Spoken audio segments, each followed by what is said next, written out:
제가 이 말씀을 오래전부터 저는 큰 부담을 느끼는 단어입니다. 제가 이 일에 늘 주 앞에 두렵고 떨리는 모습입니다. 정말 저는 이런 죄를 범치 않기를 진심으로 원합니다. 정말 두렵고 떨려요. 그래서 제가 이 단어를 좀 더 유념하게 찾아보고 성경 본문과 예내신의 비판이라는 단어를 일일이 찾아보면서 조금 제가 수정을 좀 하겠습니다. 비판하지 말라라는 이 성경 본문의 번역은 오역입니다. 오역. 비판이 아니고요. 원래 원문은 심판하지 말라, 정죄하지 말라 라는 단어로 정정해야 맞는 번역입니다. 쉽게 말하면 하나님께서 많이 할 수 있는 인간의 양심 문제를, 그들의 도덕적인 품성의 측정을 절대 인간은 뭐 하지 말라, 하지 말라. 다시 말합니다. 하나님과 사람 사이의 양심의 문제를, 도덕적 동기의 문제를, 그들의 품성의 문제를, 그들의 허물과 실수를 절대 인간은 뭐 하지 말라, 판단하지 말라, 심판하지 말라, 정죄하지 말라. 오직 참 동기를 아시는 하나님만이 우리를 마할 수 있으시다. 심판할 수 있는 유일한 분이시기에 인간은 심판의 자리에 앉지 말라 라고 이해해야 이 성경 구절이 올바르게 이해가 되어집니다. 그러면 잠시 한번 들으시고요, 함께 토론을 좀 하면 좋겠습니다. 비판이란 말이 무슨 뜻인가 하면 사물의 옳고 그름을 판단하여 밝히는 것이 비판입니다. 사물을 분석하여 각각의 의미와 가치를 인정하고 전체 의미와의 관계를 분명히 하고 그 존재를 논리적으로 밝히는 것이 비판입니다. 그런데 이와 비슷한 단어가 있죠. 비난. 비난은 죄입니다. 비난은 남의 잘못이나 결점을 책잡아서 나쁘게 말하는 것, 이 비난은 영원히 거쳐야 합니다. 죄입니다. 남을 비웃고 헐뜯는 것, 남의 죄를 쑥덕거리는 것, 다 비난이죠. 이건 영원히 거쳐야 합니다. 자, 그러면 본문을 좀 보겠습니다. 이 시간 다 읽기가 어렵죠. 이 챕터를 좀 상세하게 공부해 오셨나요? 이 말씀을 읽었으면서 어떤 부분에 새로운 이해와 각성과 혹시 또 반성이 있는 시간 되었는지 모르겠습니다. 본문을 좀 보십시오. 본문을 좀 보십시오. 이 비판하지 말라라고 말씀하시면서 참 중요한 말씀을 인용합니다. 두 번째 문단을 보시면 바리새인들을 언급합니다.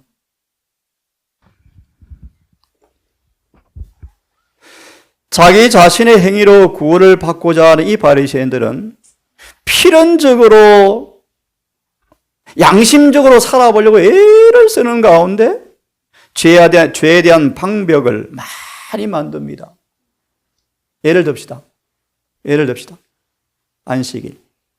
안식일은 나처럼 이렇게 지켜야 돼. 예를 들어보는 것입니다.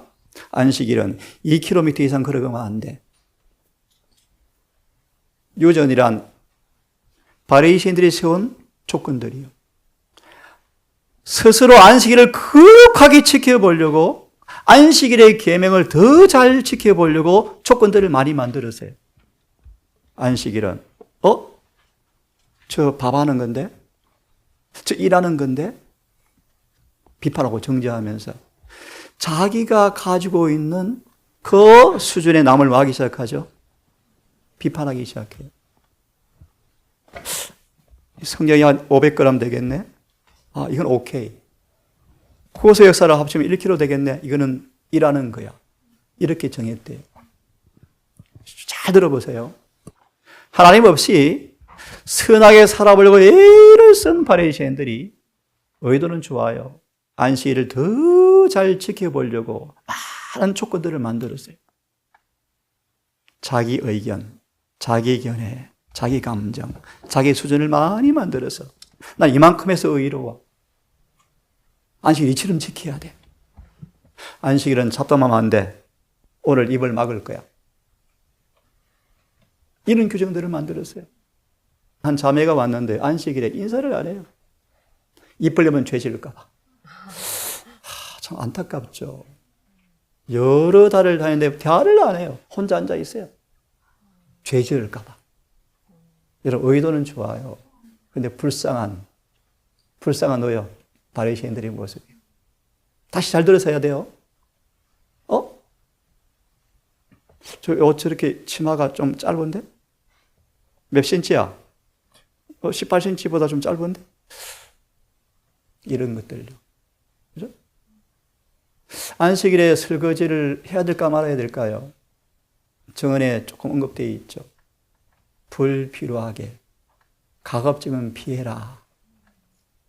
그것이 구원의 조건은 아니에요. 이걸 가지고 또 일을 할 수 있어요. 돌아오세요. 그래서 바리새인들이 이렇게 하는 의도 가운데서 밑에 보세요.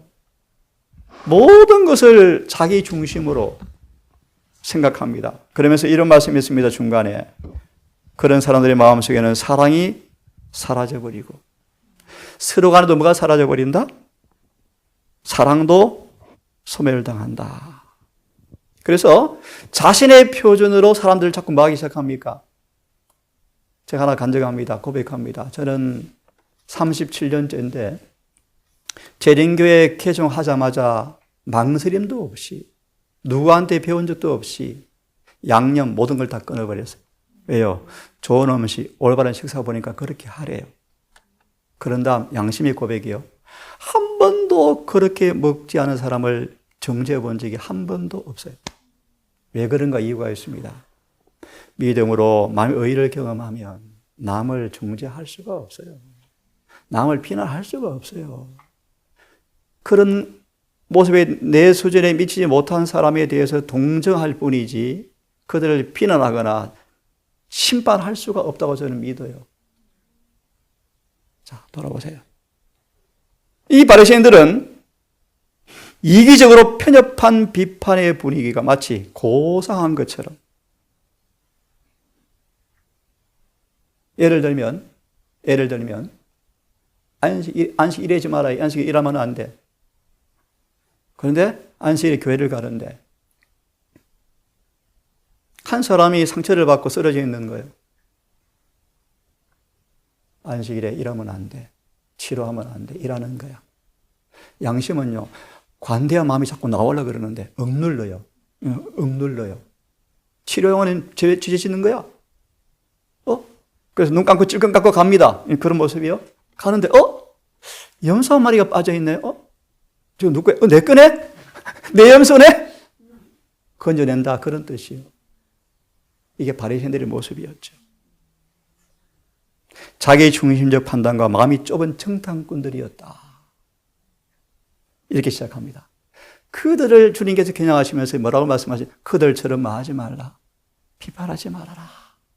남을 심판하지 말아라. 이렇게 시작이 되어집니다. 비판은 기억하십시오. 사탄의 대리자에서 나오는 사단의 일들입니다. 보십시다. 바리새인들이 이런 부류였다. 내 자신, 내 기분, 내 지식, 내 방법뿐이었다. 네? 너희들은 그들이 성취한 것들을 기준 삼아서 다른 사람을 비판했다. 심판했다. 그들은 목사의 옷을 입고 재판석에 앉아서 늘 남을 비판하고 정죄했다. 참 슬픈 일입니다. 백성들도 동일한 정신을 가지고 있었더라. 가끔 제 가슴을 찌르는 고통을 주는 때가 가끔씩 있습니다. 이건 양심적인 고백이에요. 여러분 얘기처럼 동산만큼 시골 생활을 성공적으로 하는 곳이 한국에 아마 하나도 없을걸요. 정말 없을걸요. 2가정, 3가정만 되면 싸우고 찢기는 게 재림교회예요. 성공하는 곳이 없어요. 이곳에 벌써 몇 가정입니까? 그런데도 아직 제가 마음이 부담스러운 것은 아직 많이 갈 길이 남았습니다. 요한 13장 34절처럼 하나님의 처음 사랑이 회복된 모습으로 영원히 다툼과 분쟁은 끝나야 돼요. 결론, 내 이웃을 내 몸처럼 사랑하는 계시록 2장 4절 5절처럼 처음 사랑이 회복되지 않으면 늦은 비 언감생심이에요. 처음 사랑이 뭐죠? 에베소 2장 1절과 4절을 인용하시면서 놀라운 칭찬이 많지만 4절 5절 처음 사랑 잃어버리면 5절 촛대 옮긴다. 처음 사랑이 뭐죠? 결론만 짓습니다. 쉽게 예수님과 성령께서 그들 속에 계셔야만 나오는 예수님 안에 있는 똑같은 사랑. 다시요. 성령을 통하여 예수께서 마음에 계셔야만이 나오는 예수님의 그 품성, 그 예수님 안에 있는 그 사랑, 그것이 회복되지 아니하면 아무도 하늘에 갈 수 없다는 것이 계시록 2장 5절의 6절의 메시지예요. 전 동산이 그렇게 되기를 진심으로 바랍니다. 진심으로. 백성들도 동일한 정신을 가졌다. 보세요. 양심의 자리까지 끼어들어서 서로 심판한다. 이건 하지 말라는 거예요. 예? 특별히 이 말씀은 좀 시간이 많이 가버려서 어렵는데요. 제가 깊이 연구해 보았습니다. 그대의 의견, 의무에 대한 그대의 견해, 특히 이 부분요. 성경에 대한 그대의 해석을 다른 사람들에 대한 표준으로 삼지 말. 이 부분이 크게 오해되는 말씀이에요. 성경에 대한 그대, 잘 들으세요. 성경에 대한 그대의 해석이요. 그대의 해석이요. 그걸 기준으로 하지 말라? 삼지 말라. 이게 무슨 뜻일까요, 여러분? 혹시 좀 생각해 보셨습니까? 한 예를 좀 듭시다. 한 예를 좀 이 말씀 드리기 전에 꼭 짚고 넘어갈 부분이 있습니다. 비판하지 마라. 예, 정말 비판하지 말아야 합니다. 남을 절대로 비난과 정죄, 심판하지 말아야 합니다. 그런데 잘 들으십시오. 하나님의 종들은 우리가 소위 하는 비판을 참 많이 해야 됐어요. 그게 너무너무 괴로웠어요. 예를 듭시다. 메모해놓고 나중에 공부하세요. 출애굽기 32장 19절. 중요하기 때문에 기억하셔야 돼요. 출애굽기 32장 19절. 저를 보십시오. 모세가 금송아지 우상 숭배한 죄를 지은 그들을 바라보고 맹렬히 분노했더라. 민수기 20장 10절. 민수기 20장 10절. 물을 달라는 그들을 바라보면서 모세가 이렇게 외칩니다. 패역한 무리들아. 엄청난 차이가 있습니다. 길게 설명할 시간이 없네요. 들으세요? 출애굽기 32장 19절은 잘 들으십시오. 모세가 한 분노가 아니에요. 결론만 말씀드리는 것입니다.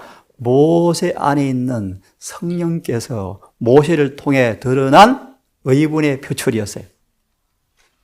잘 들으세요? 금송아지 죄를 범한 그들을 보고 맹렬하게 진노한 진노는 모세의 진노가 아니었고 모세 속에 있는 성령을 모세를 통해서 하신 하나님의 의분의 표시였어요. 이해하셨습니까? 주님의 선지자들은 이런 비판을 많이 해야 됐죠. 그래서 순교를 당했고 침례요한 같은 사람은 목 잘려 죽잖아요. 왜? 죄 이야기하다가 죄 지적하다가. 하지만 그들은 자신들의 생각과 견해가 아니에요. 자신들의 감정이 아니에요. 하나님의 도구로 행해진 의분이었습니다. 그런데 민수기 20장 10절은요 아니었어요. 예수를 놓치고 성령을 슬프게 하고 모세가 자신의 성질의 표현이었어요. 이것은 죄요. 외전가 들으십시오. 패역한 백성들아 라는 100% 맞는 말이지만 분노의 감정으로 말했다. 그것은 죄였다. 노기를 띄었다. 썩나는 기운이 띈 말이었다. 자신을 동정한 연민의 표현이었다. 간단히 말합니다. 하나님께서 그를 붙들어 준 것이 아니었고 성령을 놓쳐버리자 자신의 성벽이 튀어나와서 감정으로 폭발한 것이 모세의 죄였습니다.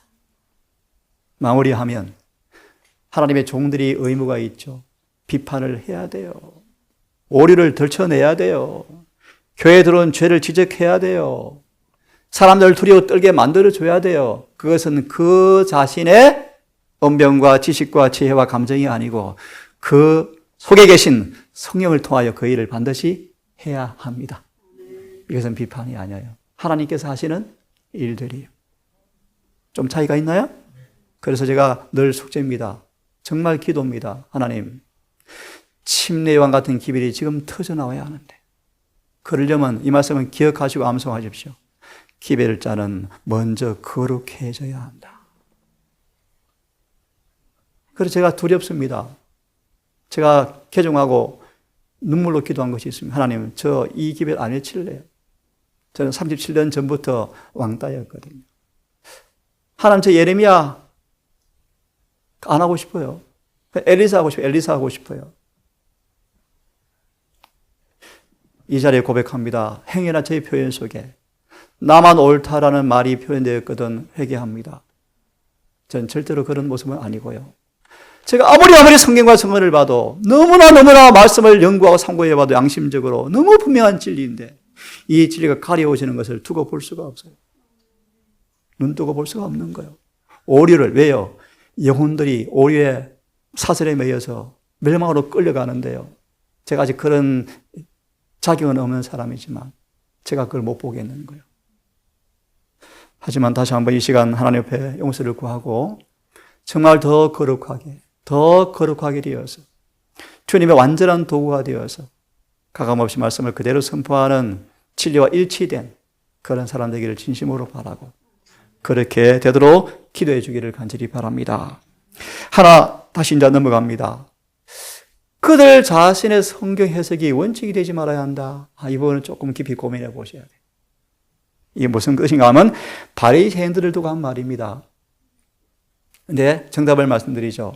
이런 예가 있습니다. 초기 재림교회가 수많은 다양한 견해를 가진, 쉽게 말하면 다양한 성경 해석을 가진 사람들이 모였지 않습니까? 다 해석이 달라요. 그때마다 힘들어서 재림 선구자들이 어떻게 했는가? 다 흩어져서 방으로 다 가서 금식 기도했습니다. 그런 다음에 성령을 구하고 간절히 기도하고 만나면 해석에 일치했어요. 저는 이렇게 믿습니다. 성경의 결론, 해석은 다 통일되고 일치되어야 돼요. 새 복음, 삼 복음처럼, 복음서처럼 예수를 보는 관점이 의사, 왕, 유다지파 사자, 인자의 모습에 보는 관점은 달랐지만 인자로 보는가, 유다지파 사자로 보는가, 의사로 보는가, 이런 보는 관점은 달랐지만 내용은 통일되었습니까? 일치되었습니까? 이런 의미지. 그 성경 구절은 보는 사람마다 관점이 다르단 말은 절대 아닙니다, 여러분. 제가 믿는 진리는요, 성경 해석은 똑같아야 합니다. 접근의 방법은 다를 수 있어요. 의사들은요, 의사의 관점에서 성경을 연구해요. 제가 못 보는 걸 봐요. 하지만 결론은 같아져요. 예를 좀 들었습니다. 자, 돌아오십시오. 더 깊은 얘기를 할 수가 없고요. 자, 그 다음요. 그러므로 때가 이르기 전 아무도 그들을 판단하지 말라. 왜냐하면요, 124페이지 말씀이죠. 우리는 우리의 마음을, 사람의 마음을 읽을 수가 없다. 스스로 결정이 많기 때문에 다른 사람들을 심판할 자격이 없다. 유하는 사람들은 오직 밖으로 드러난 것만 보고 심판할 뿐이지만 하나님은 모든 동기를 아시기에 오직 이 심판의 자리는 누구만 한다는 것입니까? 예수님만 할 수 있다는 것입니다. 맞죠? 자, 넘어가십시오. 그러므로 이 로마서 말씀을 제가 인용하기가 어려운 시간이 없어요. 남을 판단하는 사람아, 성경 보지 않겠습니다? 이러이러한 죄를 짓고 있네? 그럼 지옥 가! 라고 말하면서 너도 같이 하고 있는데 이미 너는 너 입으로 뭐 있다 스스로 심판을 선고했다. 하나님은 그것을 맞다고 그렇게 말씀하신다. 마무리하면 남을 비판하고 정죄하는 사람은 이미 자기도 마음과 똑같은 죄, 정죄를, 심판을 받는다. 그런 뜻입니다. 그 다음 말씀을 보면요, 한 시가 인용이 되었는데 이 시의 제목을 혹시 아시는 분 있으십니까?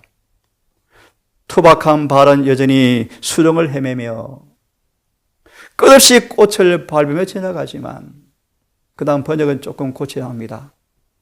저 원문을 여러 번 보았더만 번역이 좀 잘못되었는데요.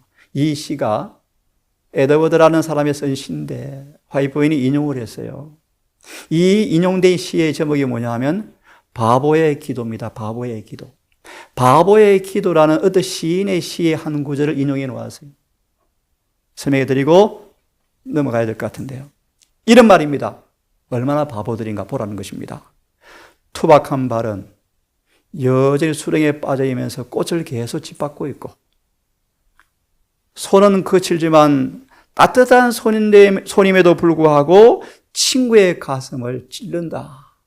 이렇게 번역해야 돼. 다시 말하면 얼마나 바보예요, 바보. 손이 거치지만 온정을 베풀고 싶은데 보세요. 도와주고 싶은 손인데 오히려 그 손이 뭐 한다는 것입니까? 친구의 마음을 찌른다라고 번역해야 돼요.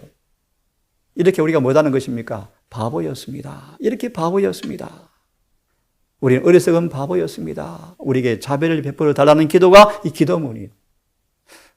우리 선한 마음을 가지고 있잖아요. 남을 선한 마음으로 도와주고 싶은데 다른 말이 나옵니까? 그러기도 해요. 선한 의도로 도와주는데 낙심시킬 때도 있습니까? 반대 급보도 있습니까? 네, 그래요. 참 바보들이에요. 이렇게 구절을 마무리하네요. 남을 비판하지 말라. 우리 그 다음 말씀을 좀 봐야 되겠습니다. 함께 읽겠습니까? 어찌하여 시작. 예. 참 여러분 설명이 필요 없죠. 그 다음 문단, 두 번째 문단을 봅니다. 타인의 결점을 찾는 사람들, 품성이나 생활의 결점을 발견했다고 생각하는 사람들, 이들에게 주님께서 이렇게 경고합니다. 형제의 눈 속에 있는 티는 보이면서 덜보는 못 보느냐. 저를 잠깐 보십시오. 성령 충만했던 에베소 교회가 기별의 기수들이 사도들이 하나씩 둘씩 무덤으로 내려가자 세대 교체가 이루어지면서 교회가 분위기가 달라지는데, 잘 들어보세요. 처음 사랑이 식어지면서 성도 상호 간에 결점과 결함들이 보이면서 사랑이 식어가기 시작하면서 불법의 비밀이 이미 시작되었고 로마 교황권이 벌써 그 안에서 알을 까버렸대요. 기억하세요. 타인의 결점과 결함을 보기 시작할 때 정말 조심하세요. 다니엘처럼 그들의 허물을 내 죄처럼 끌어안고 기도할 것인지, 아니면 어휴, 저 왜 저래? 인도는 20년 살았으면서 왜 저래?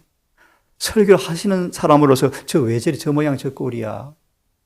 라는 생각이 밀려올 때 기억하세요. 아, 나는 지금 마귀의 편에 끌려가고 있구나. 기억하세요. 다시 강조합니다. 이 에베소 교회가 스무나 버가모로 넘어가는 그 시점이 뭔가?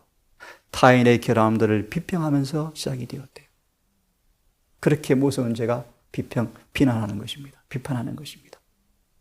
우리 사랑하는 가족들, 예수의 마음을 품으시고, 네? 에스라처럼, 다니엘처럼, 마치 동족의 죄가 내가 지은 죄처럼 21일을 금식 기도하는 그의 모습처럼 우리 모두의 마음이 그런 예수의 마음 되기를 간절히 바랍니다. 자, 보세요. 126페이지 바로 앞에 줄이 있죠. 같이 읽으면 좋겠습니다. 그리스도만이 품성의 유일한 표준이시다. 같이 읽습니다. 시작. 예. 그러므로 자신을 다른 사람들의 표준으로 삼는 자는 자신을 그리스도의 위치에 놓게 된다라고 생각하고 시간이 없어. 그 다음 마지막 줄에 그들은 즉 그리스도 편에 자신을 두고 있는 사람들이다. 그죠? 그 다음 부분은 생각합니다. 여기를 좀 보시면 좋겠습니다. 의미 있는 말씀이에요. 126페이지. 사람들이 이 비난의 정신을 가지게 되면 형제의 결점이라고 생각하는 것을 지적하는 것으로 만족하지 않는다. 그럼 어떻게 합니까? 어떻게 할까요? 잘 보세요. 비교적 온건한 방법으로 그 형제에게 마땅히 해야 할 것이라고 생각하는 것을 시킬 수 없게 되어지면 어떤 방법을 택해야 한다? 강제적 방법을 사용할 것이다. 누가 최초로 그랬죠? 가인이 그랬죠. 가인이 그랬죠. 그 다음 보세요. 그들은 힘이 미치는 데까지 사람들을 강요하면서 옳다고 생각하는 대로 할 것인데 라고 말씀하시면서 보십시오. 이것은 그리스도 당시에 유대인들이 한 일이었고 교회가 그리스도의 은혜를 상실했을 때 언제나 해오는 일이다. 교회는 자체가 사랑의 능력이 없음을 알았을 때 교리를 강조하고 교령을 집행하기 위해서 강력한 국가의 권력을 향해 손을 내뻗는다. 여기에 지금까지 제정된 모든 종교의 법령의 비밀과 아벨의 시대로부터 우리 시대에 이르기까지 모든 핍박의 비밀이 바로 어디 있다? 여기 있다.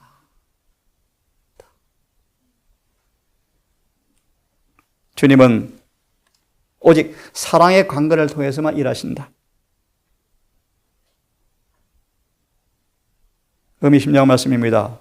문제는 교회, 각 교인에게 치료가 일어나야 한다.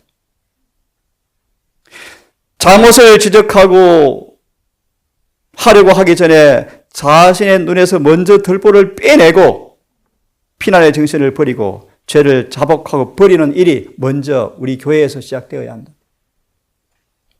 라고 말씀하시면 여러분, 왜 비판하는가? 왜 비난하는가? 왜 결함을 찾는가? 못된 나무다. 아직 거듭나지 못했거나 잃어버렸거나 못된 나무다.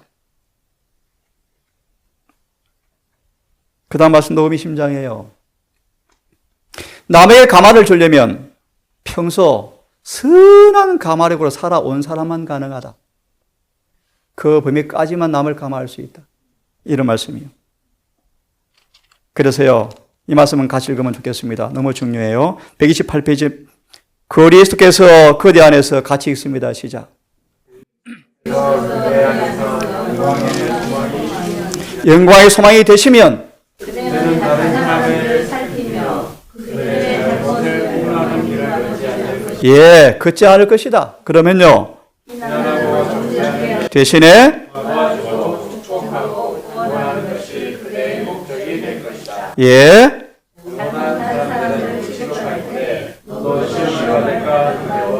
예. 그대는 그대 역시 여러 번 잘못을 범했다는 것과 한 번 바른 길에 떠나게 되면 다시 그 길을 찾기가 얼마나 어려운지를 상기할 것이다. 형제를 더욱더 어두운 곳으로 밀어넣지 않고 대신 깊은 동정심을 가지고 그의 위험을 알려주게 될 것이다. 어떤 사람들은요, 예수께서 영광의 소망으로 마음에 모시는 사람들은 에스겔 9장 4절의 말씀, 교회 안에 가정한 것들을 바라보면서 가슴을 치고 우는 사람들, 이마에 뭐하라? 표하라, 인치라. 그 다음 맞 읽고 정리하면 되겠습니다. 그러면 여러분, 이 말씀도 같이 읽으십시다. 갈바리 십자가를 시작. 자주 쳐다보는 사람들은 자기의 죄 때문에, 다시요, 자기의 죄 때문에 구주께서 그곳에 다리셨음을 생각하고 뭐 하지 않는다?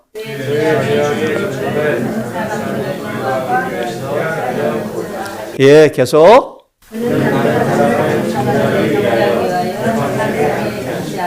예.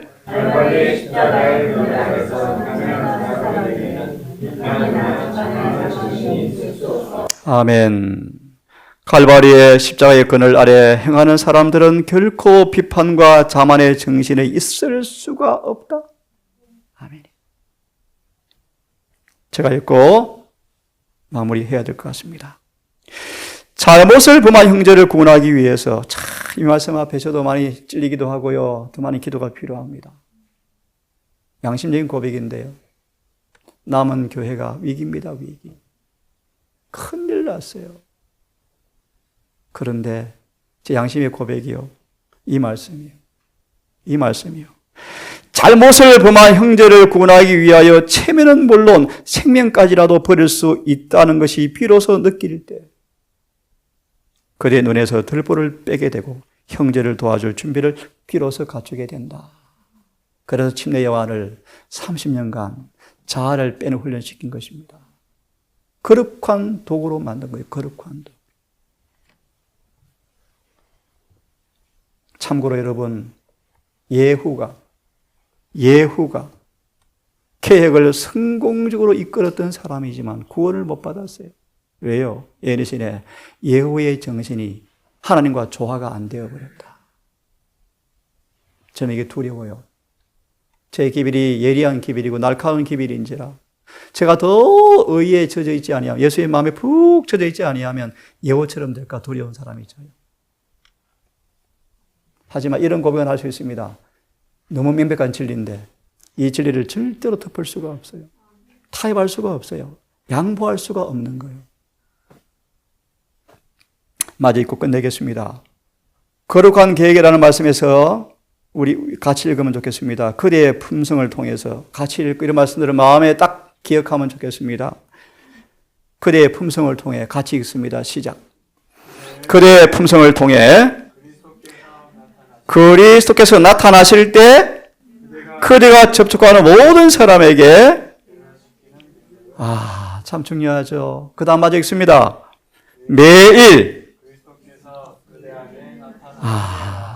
매일 그리스도께서 그대 안에 나타나게 하라. 그 다음 그리하면 그분께서 그대를 통해 당신의 말씀이 가진 창조의 능력 곧 아름다움으로 다른 영혼들을 재창조해 줄 온유하고 설득력 있으면서도 강력한 감화력을 나타내게 된다. 아멘. 이런 종이 되도록 기도해 주기를 바랍니다. 이런 사람 되도록 서로 기도하기를 간절히 바랍니다. 그 다음 말씀은 간단하기 때문에 하지 않겠습니다. 여러분, 남을 정죄하지 마라. 비방하지 말라. 비난하지 말라. 심판성의 자리에 앉지 말라. 오늘도 여러분 속에 우리 주님께서 영광의 소망으로 자리하셔서 이 죄가 영원히 거쳐지는 정결한 백성으로 서기를 간절히 바랍니다. 잠깐 기도하십시다. 하늘에 계신 아버지, 이 예리한 엄중한 말씀 앞에 우리의 소위를 살펴보기를 고백합니다. 비판과 비난과 비평과 흠담과 여러 경멸의 말들을 한 우리 입술들, 우리의 품성의 죄가 기억나게 해주시고 영원히 죄가 그치기를 고백하며 원하오니 우리의 허물을 사하여 주시고 우리를 새롭게 재창조해 주셔서 예수님 안에 있던 그 동일한 사랑의 마음이 우리 마음 되게 하셔서 영원히 비난과 비평은 그쳐버리고 오직 사랑만이 흘러나오는 마음 되게 해 주시기를 기도합니다. 특별히 아버지 교회를 기억하시고 이 교회 사단마귀의 수많은 먼지들이 끼어서 진리를 혼돈하고 오해하는 수많은 영혼들을 기억하셔서 오 자비하신 아버지시여, 말씀을 위탁받은 주의 종들을 불쌍히 여기시고 말씀과 정언의 말씀으로 돌아오게 해주셔서 안식일 설교 단상마다 현대 진리의 말씀이 깨끗하게 선포되는 교회가 될 수 있도록 다시 한번 긍휼을 베풀어 주시옵소서. 이 작은 미천한 동성교회가 이 일을 감당할 자격이 없는 것을 고백하지만 아버지여 불쌍히 계시고 우리를 먼저 거룩하게 하옵시고 우리를 정결케 하사 이 소중한 기별이 삶 속에서 녹아서 실천 경험되어지게 하시고 우리의 수마디의 말이 아닌 우리의 아름다운 변화의 모습으로 아무도 한가할 수 없는 부정할 수 없는 변화의 모습으로 이 말씀을 증거할 수 있도록 은혜를 베풀어 주시옵소서. 다시 한번 우리의 오늘 말씀 앞에 비추어서 죄가 있거든 회개케 하사 용서받게 해 주셔서 이 동산교회가 오직 진리와 은혜가 충만하며 사랑만이 충만한 교회가 되게 하셔서 공고한 영혼들이 이곳에 와서 영생수를 함께 나눠받는 생수를 길러 마시는 동산교회 되게 인도해 주시옵소서. 예수님 이름으로 감사하며 기도드리옵나이다.